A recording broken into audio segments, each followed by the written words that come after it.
Olá, queridos, tudo bem? Hoje nós iremos dar continuidade à nossa aula da disciplina Símbolos de Fé. Vamos continuar e também vamos já começar a encerrar, na verdade, a nossa disciplina. E as demais aulas, que prosseguirão para concluir essa disciplina serão alguns debates que vamos estar fazendo e também traçar algumas metas para a avaliação dos irmãos. Então nós temos 2 quartas-feiras seguintes, as quais vamos estar assim caminhando para encerrar a nossa disciplina. E continuando falando a respeito sobre os símbolos de fé do Westminster, a confissão de fé, os catecismos, onde nós já falamos sobre os catecismos, como eles se deram, também a confissão de fé do Westminster, não falamos separadamente, porque é um conjunto, que foram documentos que foram decididos em uma só assembleia. Durou um período longo, mas foram documentos produzidos em uma só assembleia. E nós temos, além dos catecismos, o breve catecismo e o catecismo maior, nós temos também a confissão de fé do Westminster, mas além deles, nós temos outros documentos, como o diretório de culto, e também o que nós iremos ver hoje em nossa aula, que é o governo da igreja segundo o Westminster. Então, um dos documentos que foram produzidos, além dos que nós já vimos, foi exatamente o governo de igreja. Então, era necessário que a igreja ela fosse governada segundo os padrões bíblicos. E que padrões bíblicos são esses? E por que, na verdade, houve essa insistência, foi batido na tecla em que a igreja deveria ter uma forma de governo? Vamos ver nessa aula sobre alguns pontos que são fundamentais para a nossa compreensão. Então nós temos aqui uma capa antiga de um documento de Westminster, a forma de governo da igreja, e seguindo aqui nós fizemos uma retrospectiva exatamente sobre o governo bíblico, o governo da igreja segundo Westminster. De 17 de outubro de 1643, então houve debates sobre o governo da igreja, como a igreja ela deveria ser governada.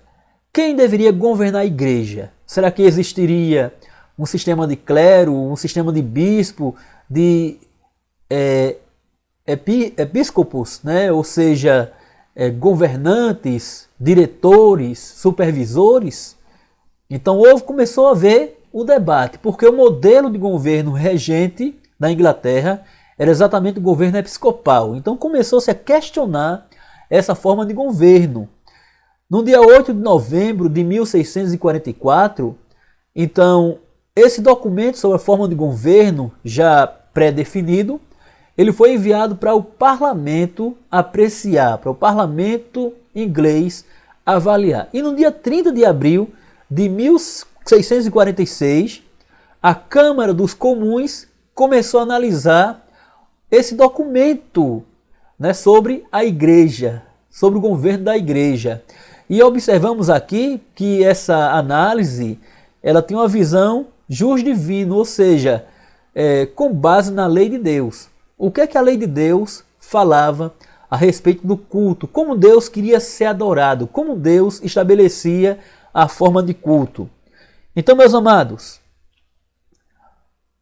acordado pela Assembleia, ou seja, em comum acordo entre os teólogos de Westminster, com a assistência dos comissários da Igreja da Escócia, como parte da uniformidade pactual da religião entre as igrejas de Cristo, nos reinos da Escócia, Inglaterra e Irlanda. Ou seja, esses 3 reinos estavam de comum acordo que deveria, na verdade, haver uma forma uniforme de como a igreja deveria ser governada. Então, a Assembleia Geral, estando muito desejosa e solícita não apenas no estabelecimento e conservação da forma de governo da igreja neste reino, de acordo com a palavra de Deus. Ou seja, como é que nós deveríamos governar a igreja? Segundo os padrões do Estado, segundo os padrões da realeza ou segundo os padrões de Deus? Então era exatamente a ideia, era que a igreja ela fosse governada segundo os padrões bíblicos, segundo a palavra de Deus. Havia um desejo em uniformizar, em padronizar o governo da igreja segundo a palavra de Deus. Então essa era a ideia. Porque podemos perguntar, o porquê a ideia de um governo? Porque é bíblico. Porque a Bíblia estabelece, porque a Bíblia ela prescreve, porque a Bíblia assinala, porque a Bíblia aponta. Então veja que os teólogos aqui da Assembleia do Westminster, como também o parlamento, eles tinham a ideia de que deveria haver um governo segundo a palavra de Deus, segundo a vontade de Deus para a sua igreja. Então, a forma de governo, segundo a Assembleia do Westminster, segue a seguinte estruturação. Então, quando abrimos aquele livrinho, né, que vimos na capa, então vai haver um prefácio. Que prefácio era esse? Jesus Cristo, sobre cujos ombros está o governo. Então, a ideia é que o Senhor Jesus Cristo ele governa a igreja como cabeça da igreja, mas continua o prefácio a nos informar que o seu nome, ou seja, o nome de Cristo, é maravilhoso, conselheiro, Deus forte, Pai eterno e príncipe da paz, segundo Isaías, capítulo 9, versículo 6 e o versículo 7. Então, nele o governo e paz não terão fim em crescimento, ou seja, a ideia é que o reino de Deus ele tivesse uma progressão, ou seja, ele continuasse a crescer. Então, a igreja de Cristo, para isso, recebeu o que? Dons. Ou seja, Cristo proveu os oficiais necessários para a edificação da sua igreja. Então, quem é que deveria edificar a igreja? Seria qualquer um? Seria um sistema sacerdotal segundo a igreja episcopal? Quem deveria, na verdade, governar a igreja? Então veja que o próprio Cristo ele vai prover oficiais que são necessários para a edificação de sua igreja. E também não apenas edificação, mas o aperfeiçoamento de seus santos. Vemos aqui, queridos, que é da vontade de Deus, primeiro, que a igreja ela cresça, mas para que ela cresça, ela deve ser edificada. Conforme lá em Efésios, capítulo 1, versículo 20 e 21, e a igreja sendo edificada, ela vai ser aperfeiçoada segundo a vontade de Cristo, como nós podemos observar no texto em que nós colocamos aqui nesse nosso slide, na nossa aula. Então, existe uma igreja, primeiro, qual seria a consciência do que é a igreja? Primeiro, existe uma igreja visível, que o Novo Testamento apresenta. Nós podemos observar em 1 Coríntios, capítulo 12, versículos 13 ao 28. A Assembleia ela vai entender o quê? Ela vai entender que, segundo as Escrituras, que o ministério, oráculos e ordenanças do Novo Testamento são dados por Jesus a quem? A uma igreja visível, ou seja, a igreja que todos veem, a igreja que está na terra. Então veja que a igreja ela é governada. Então observe que a palavra de Deus ela mostra que essa mesma igreja visível ela tem um governo. Para quê? Para a reunião e aperfeiçoamento da mesma nesta vida até a sua segunda vinda, a segunda vinda de Cristo. Então observe, irmãos, que as igrejas locais, também chamadas de igrejas particulares, como membros da igreja geral, também são apresentadas no Novo Testamento. Então, são apresentadas no Novo Testamento as igrejas particulares. Então, as igrejas particulares, nos tempos primitivos, quem eram elas? Elas eram compostas de quem? dos santos visíveis. Então, eram pessoas comuns, pessoas iguais você e eu. Então, eram compostas por santos visíveis, ou seja, aqueles que, sendo adultos, fizeram sua profissão de fé em Cristo e de obediência a Cristo conforme as regras de fé e de vida ensinadas pelos apóstolos. Ou seja, os apóstolos ensinando aqui a igreja a como andar, a como caminhar segundo os padrões que o Senhor Jesus Cristo estabeleceu. Quanto aos governantes da igreja, como nós observamos aqui, a Assembleia ela vai entender o quê? Pela Bíblia, que os oficiais que Cristo apontou, que Cristo ordenou para a edificação de sua igreja e para o aperfeiçoamento dos santos, são alguns extraordinários, como os apóstolos, profetas, evangelistas, que já cessaram. E porque o padrão de governo do Westminster, ele coloca essa ideia de extraordinários, oficiais extraordinários.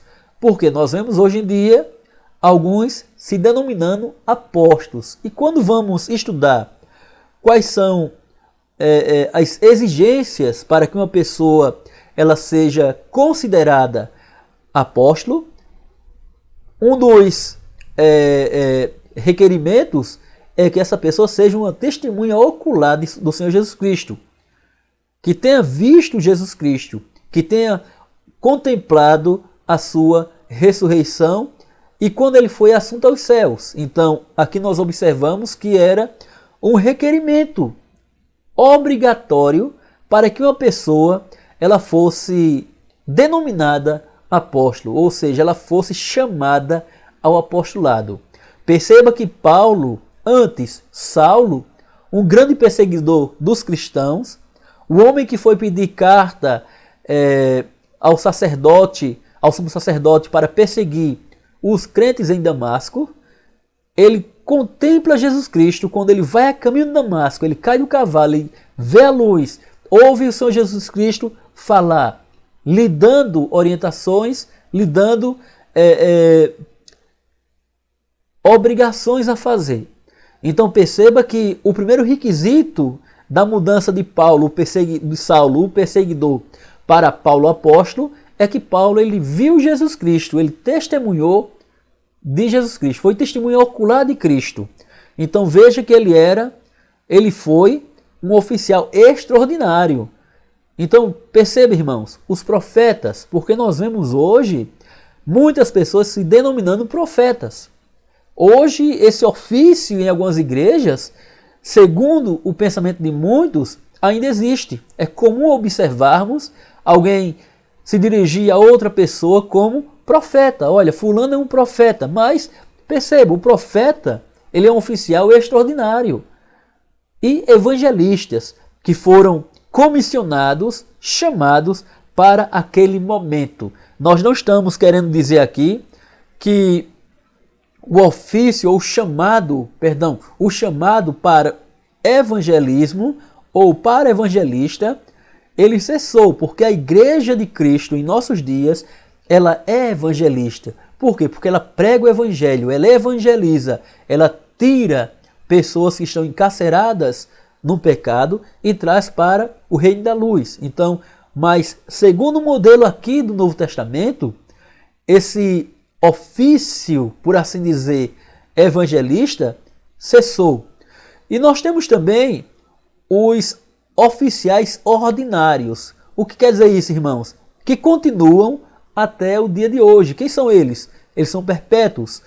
São os pastores, são os mestres ou professores, aqueles que ensinam a palavra de Deus, outros que governam a igreja de Deus e também os diáconos. E aqui vamos ver daqui a pouquinho sobre quem são esses governantes da igreja, né? Quem são esses governantes da igreja? Qual a diferença deles, dos governantes da igreja, para o pastor propriamente dito? Vamos observar e dar continuidade ao nosso estudo, à nossa aula. Perceba que primeiro, o pastor, quem é ele? Ele é um oficial ordinário e perpétuo da igreja. Então, enquanto a igreja existir neste mundo, sempre haverá pastores. Deus, Cristo, sempre irá vocacionar pessoas, homens, para o ministério pastoral. Então, por quê? Porque esse é um ofício perpétuo até a volta de Cristo. Então, esses mesmos pastores, diferente daqueles que se denominam profetas, que muitas vezes querem ter uma proeminência na igreja, quando ele denomina-se que é profeta, esse aqui, observamos que o pastor ele profetiza segundo a palavra de Deus. Ele é um profeta do tempo evangélico, ou seja, do tempo do evangelho. Quando ele profetiza, ele não profetiza coisas que ele vê, que ele sonha, ou que ele vai ser arrebatado aos céus, de forma nenhuma. Ele profetiza o que já foi profetizado, que é a palavra de Deus. Então esse oficial, ele é perpétuo, ele é contínuo, ele nunca deixará de existir enquanto a igreja existir na terra. Também observamos os mestres ou doutores da igreja.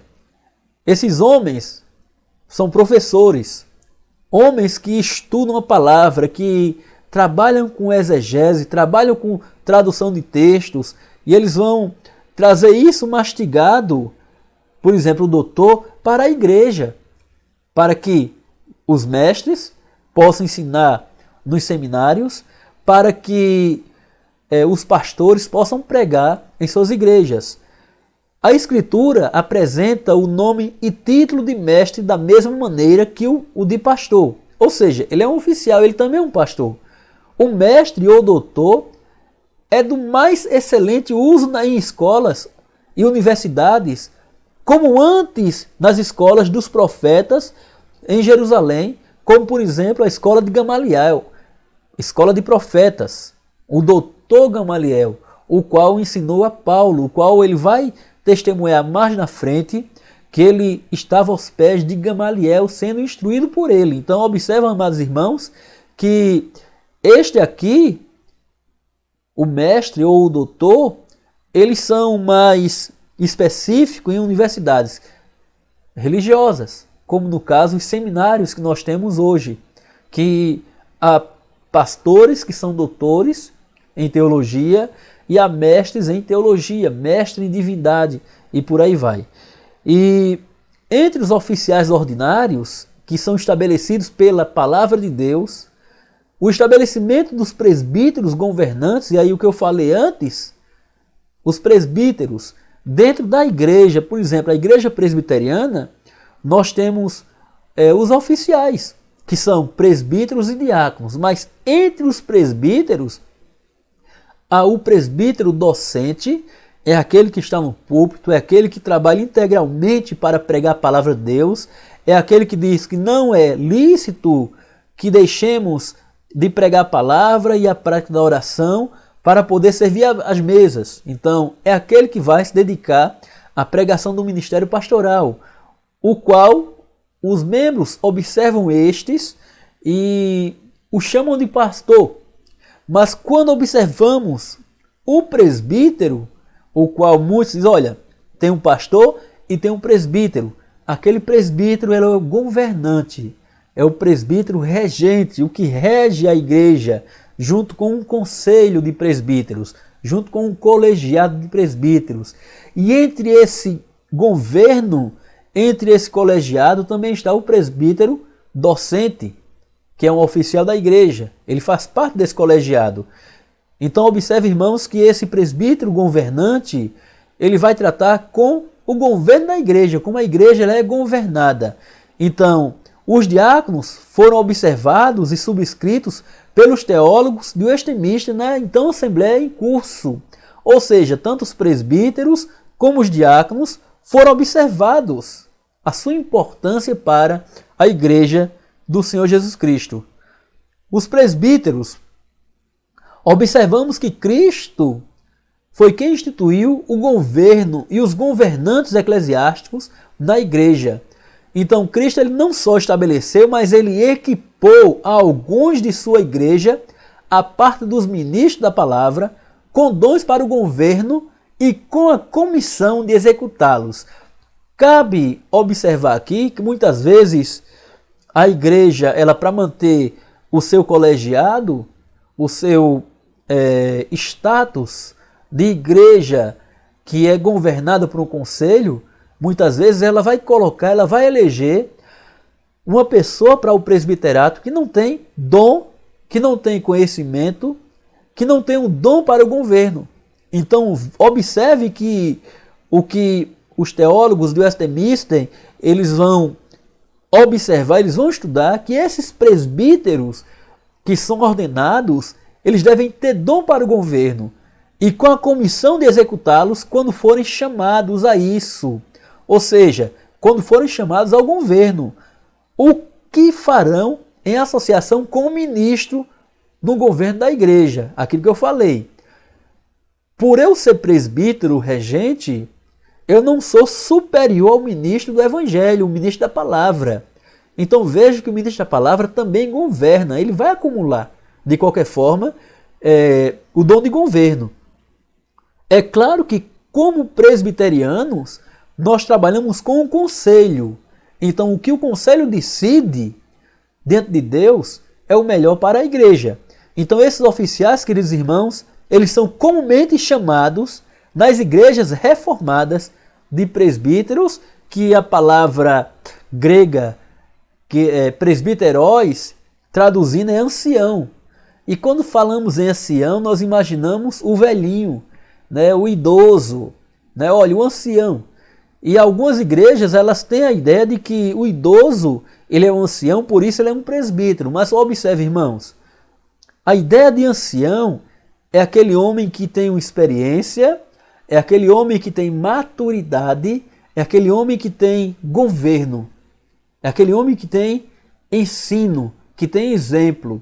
Isso não quer dizer que por ele ser idoso, ele deve ser um presbítero. Mas o homem mais jovem, ele pode ser um presbítero também, tendo maturidade, tendo experiência, tendo conhecimento e sabendo governar não apenas a igreja, mas também o seu lar. Porque a ideia aqui de presbítero em si, ou de um oficial da igreja, é que ele primeiro deve governar o seu lar. Esse é o conselho que Paulo dá a Timóteo, que o presbítero ele seja um bom governante do lar, porque se ele não é um bom governante do seu lar, se ele não governa a sua casa, então logo ele não pode governar a igreja de Cristo. E é aí muitas vezes que muitos ficam chateados por almejar o ministério e não conseguir, não chegar lá, pelo fato de que não conseguem governar o seu próprio lar. Ao mesmo tempo não pode governar a igreja. Então, meus amados, esses oficiais são comumente chamados nas igrejas reformadas de presbíteros ou anciãos, porque eles têm algo a oferecer, porque eles têm um conteúdo a oferecer à igreja. Então, o estabelecimento da observação do modelo bíblico de governo das igrejas foi algo relevante, não apenas para os teólogos do Westminster, mas para as igrejas em nossos dias também, irmãos. Então, observa que esse estabelecimento de governo bíblico, o modelo aqui de governo bíblico, foi relevante para os teólogos da Assembleia do Westminster, não apenas para eles, mas também para as igrejas em nossos dias. Para as igrejas em nossos dias. Então não devemos esquecer que a Bíblia estabelece apenas duas formas de se observar o padrão bíblico de governo da igreja. Quais são eles? Oficiais extraordinários, entre eles os profetas, os apóstolos e evangelistas, conforme o modelo do Novo Testamento. E os oficiais ordinários, que são ministros, doutores, mestres, presbíteros e diáconos. Então, meus amados, deve-se observar esse padrão, deve-se observar esse modelo bíblico de governo para a igreja. E, finalmente, vale salientar que Cristo instituiu um governo e governadores eclesiásticos na igreja. Então alguém vai dizer, olha, meu pastor é Cristo. Nós observamos quando uma pessoa ela se rebela contra a sua igreja e começa a frequentar outras igrejas sem ter uma definição do que quer da vida, ela diz, meu pastor é Cristo. Mas observa, se eu desprezo os pastores que Cristo ele levantou para a sua igreja, será que eu não estou sendo rebelde contra uma determinação do Senhor Jesus Cristo quando eu digo que meu pastor é Cristo e desprezo os pastores que ele levantou para pastorear a sua igreja? Não? Então, para esse propósito, os apóstolos receberam imediatamente as chaves das mãos de Jesus Cristo e usaram e exerceram isto em todas as igrejas do mundo, em todas as ocasiões. Observa que os apóstolos estabeleceram oficiais na igreja. Então veja que o Senhor Jesus Cristo os orientou a fazê-lo, não só estabelecer as igrejas, mas estabelecer também aqueles que iriam governar sobre essas igrejas. Salientamos também, queridos irmãos, que os presbiterianos, puritanos, eram na maioria e nas votações concordaram quase 100% com os puritanos independentes. Então veja que havia ali nas votações praticamente 100% de concordância entre os presbiterianos, puritanos e presbiterianos independentes. Hoje, praticamente todas as igrejas presbiterianas e igrejas reformadas adotam os símbolos de fé do Westminster. Então, observa, é comum a igreja ela dizer, nós subscrevemos os símbolos de fé do Westminster. Havia, meus queridos, uma certa discordância na forma de governo, mas entre quem? Entre os irmãos congregacionais e também os irmãos presbiterianos. Porém, havia uma unanimidade entre eles contra o modelo de governo episcopal. Mas que governo era esse? Como é que era composto? Como é que era submetido o governo episcopal?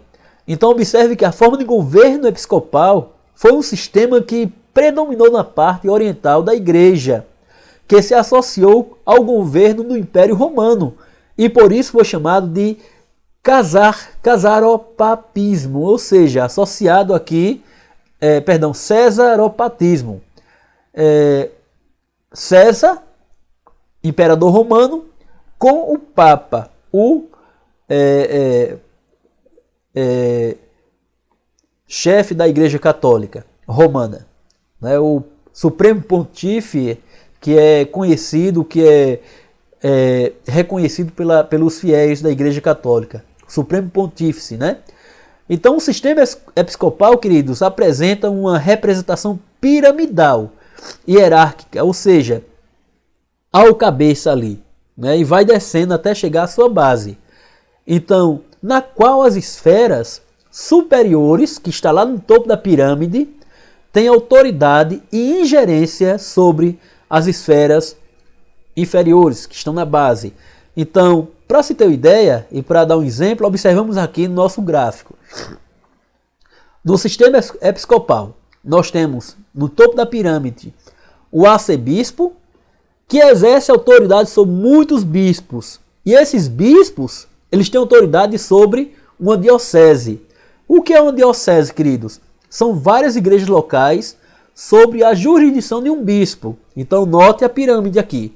Descendo aqui nós observamos a paróquia, que é uma igreja local. Então há um oficial encarregado que é também conhecido como reitor. Às vezes um vigário, que é um assistente, e em outras ocasiões alguém especificamente designado para substituir o reitor. Então observe novamente aqui a pirâmide do sistema episcopal. O arcebispo, que é uma autoridade suprema sobre muitos bispos. Nós temos o bispo, que tem autoridade sobre uma diocese, que são várias igrejas locais, sobre a jurisdição de um bispo.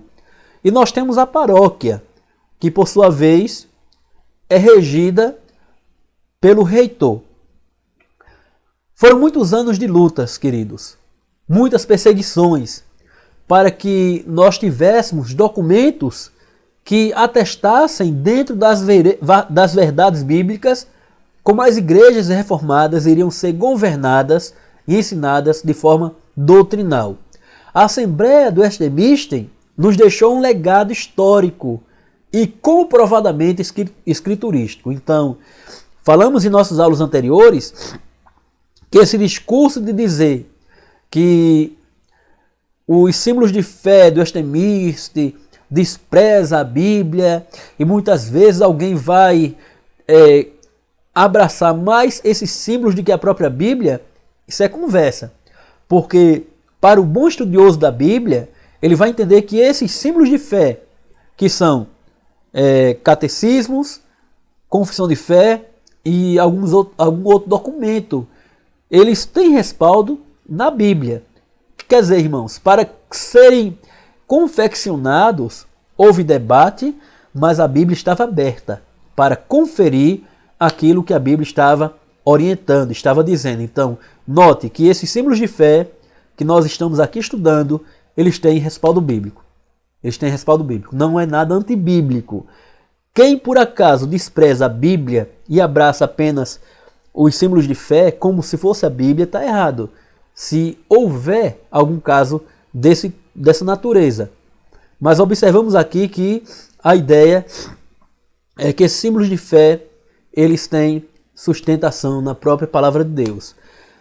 As igrejas, irmãos, presbiterianas, em nossos dias, elas precisam subscrever esses símbolos de fé.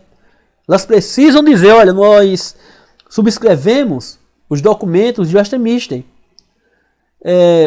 Voltando aqui, observamos e finalizamos nosso estudo sobre a Assembleia do Westminster, seguindo aqui o nosso cronograma. E partindo aqui, meus amados, vamos observar sobre os cânones de Dort.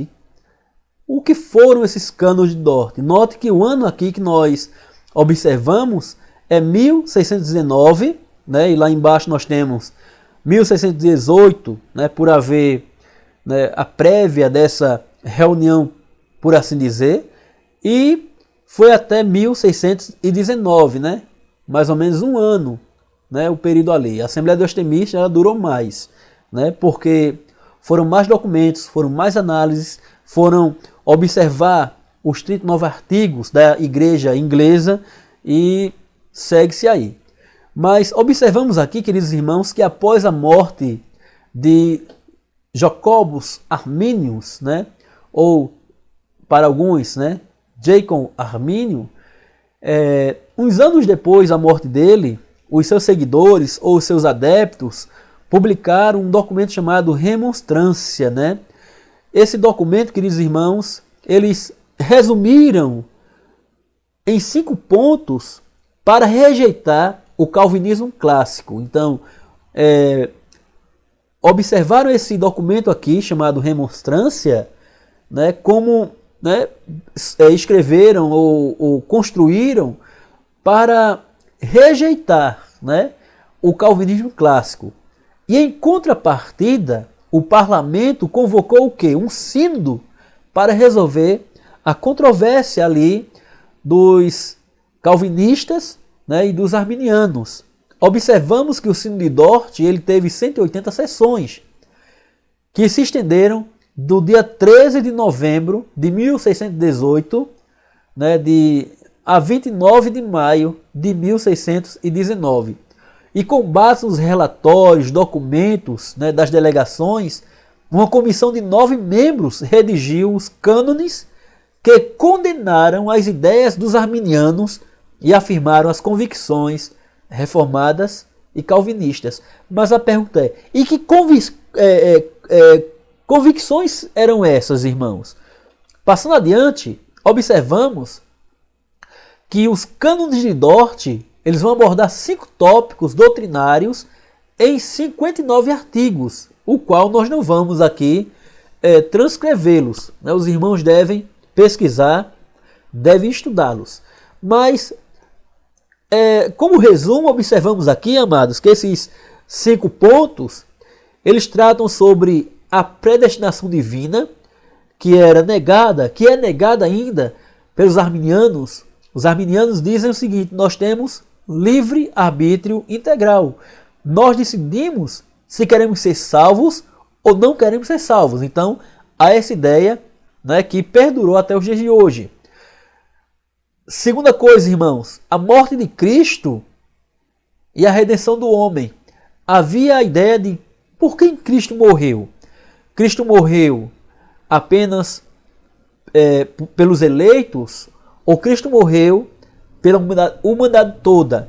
Observe que os arminianos, eles pregaram e pregam ainda que Cristo morreu por todo mundo, e utiliza ali o Evangelho de João 3,16, quando ele diz que Deus amou o mundo de tal maneira que deu o seu Filho unigênito para que todo aquele que nele crê não pereça, mas tenha vida eterna. Então pega essa palavra mundo aqui e globaliza de uma forma que todos, na verdade, foram alvos da graça especial de Cristo. Então, os cânones de Dort, em sua reunião, para combater os 5 pontos do arminianismo, eles vão dizer o seguinte, que a morte de Cristo só foi para os eleitos. A redenção é dos eleitos. Terceira coisa, irmãos, observamos a corrupção do homem e a sua conversão a Deus, que foi também debatido no cânone de Dort. Então, o homem, ele tem algo bom nele, ou ele se corrompeu. Ou o homem, ele nasce corrompido, o homem nasce pecador e afastado de Deus, e separado de Deus. Então, para o arminiano, ele vai abordar o seguinte, que o homem, ele tem algo de bom, né? Ele tem algo de bom nele, diante de Deus. E por ele ter algo de bom nele, ele pode decidir se quer Deus ou não. A quarta coisa, irmãos, observada aqui, é a perseverança dos santos. E aqui há uma divergência de nós, presbiterianos, e os arminianos, porque os arminianos dizem o seguinte, que o homem pode perder a salvação. Ele pode perder a salvação, né? E nós defendemos que, uma vez salvos, salvos para sempre. Por que isso, queridos irmãos? Porque Deus, ele não muda. Porque Deus, uma vez que salva o homem, ele não volta atrás. Então nós cremos nisso. E esse mesmo, ele vai perseverar até o fim. É claro que vai haver queda, é claro que vai haver desvio, mas ele sendo eleito, ele retorna aos braços do Pai. E quais eram as principais ênfases do documento? E aqui nós vemos que Deus elege e reprova não com base na previsão, porque há entre os arminianos a previsão de fé, né? No caso, Deus prevê que aquela pessoa vai ter fé e ali ele salva, ele elege, né? De fé e incredulidade, mas por sua vontade soberana. Ou seja, Deus elege segundo a sua vontade soberana e não porque ele preveu que o homem ele vai ter fé ou ele vai ser incrédulo. Segunda coisa é que a morte de Cristo foi suficiente para todos, mas é eficaz somente para os eleitos. Então veja que Cristo, a morte dele vai ser suficiente para o mundo. E aí nós fazemos coro com o arminiano. A morte de Cristo é suficiente para todo mundo, mas ela torna-se eficaz apenas para aqueles que Deus elegeu. Terceira coisa, irmãos, é que mediante a queda da humanidade, quando o homem pecou lá atrás, então a humanidade fica totalmente corrompida. Nós herdamos o pecado de Adão. Então nós nascemos pecadores. O bebezinho, por mais que aparente ser inocente, mas ele é um pecador. Então essa é a ideia bíblica. O salmista ele vai dizer, que em pecado eu fui gerado e em pecado me concebeu minha mãe, né? Então aqui fica bem claro. Paulo ele vai reproduzir o que nos diz lá em Gênesis, que não sendo Esaú e Jacó nascidos, e que não tendo feito bem ou mal, a questão moral em si, então Deus escolheu Jacó e aborreceu a Esaú, né? Outra coisa, irmãos, a graça de Deus atua de forma eficaz para converter o homem descrente, aquele que é incrédulo. Então, a palavra não volta vazia. A palavra não volta vazia. O eleito, ele vai se voltar para Cristo, ele vai se voltar para Deus, ele converte, a palavra converte, embora não faça por coerção, né? Por obrigação, por imposição. Outro ponto aqui, meus amados, que é abordado pelos cânones de Dort, é que Deus ele preserva os crentes de modo que não podem decair totalmente da graça. E aqui eu volto ao que eu falei antes, é que nós podemos até desviar, nós podemos tropeçar, nós podemos cair, mas Deus ele preserva o crente, preserva o eleito de uma forma que ele não pode ficar prostrado, ele não pode continuar caído. Então ele vai ser erguido novamente. E finalmente, queridos irmãos, os cânones de Dort, que foram assinalados por todos os delegados, expressaram um consenso, ou seja, todos concordaram de forma significativa, diversidade teológica, e representaram o triunfo de um calvinismo moderado, sendo considerados uma das melhores expressões da ortodoxia protestante. Então, veja, meus amados irmãos, que os cânones de Dort, eles na verdade são considerados uma expressão, voltando aqui, da ortodoxia protestante até os nossos dias.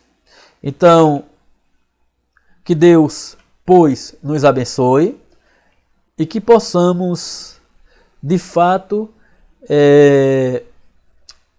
deixa eu ajeitar aqui, que possamos, de fato, analisar, que possamos estudar, que possamos adentrar os estudos dos documentos reformados, para sermos edificados na palavra de Deus. Perceba que não são os documentos que nos edificam na palavra de Deus, mas o que eles expressam segundo as Escrituras. Então, diferentemente, eles não são inspirados por Deus. Não são inspirados, não são documentos inspirados, mas foram construídos, elaborados por homens que foram iluminados por Deus segundo a palavra, segundo a Bíblia. Então que Deus abençoe a todos, esperamos que tenha havido compreensão nesta aula, que tenha havido compreensão nesse estudo. Amém.